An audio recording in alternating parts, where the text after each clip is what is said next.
ഗുരുവായൂരോ മനക്കണ്ണന്റെ കഥയൊന്നു ചൊല്ലാമോ? അക്കഥയൊക്കെ കേട്ടിരിക്കാൻ എനിക്കെന്തിഷ്ടമാണിന്നു. ഒക്കെ പറയാൻ എളുതല്ലതാർക്കും കണ്ണന്റെ മാഹാത്മ്യം. 1000 നാവുള്ള നന്ദനു പോലും ആവുന്നതല്ലല്ലോ. ആശ്രിതവത്സലനായ ശ്രീകൃഷ്ണന്റെ കാരുണ്യപൂരത്താൽ സൽക്കഥ ഞാനിന്നൊരൽപ്പമാവും വിധം പാടിപ്പറഞ്ഞിടാം. കണ്ണൻ തന്നുടെ അക്കഥ കേൾക്കാൻ കാത്തിരിക്കും നേരം കൗതുകമേറെ വന്നു വളർന്നെന്നുള്ളം നിറഞ്ഞല്ലോ.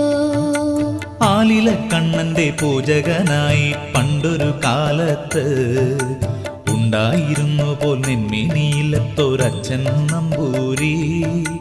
അച്ഛനു പുത്രനായുത്തമനായൊരു ഉണ്ണിയുമുണ്ടായി. പുത്രനെ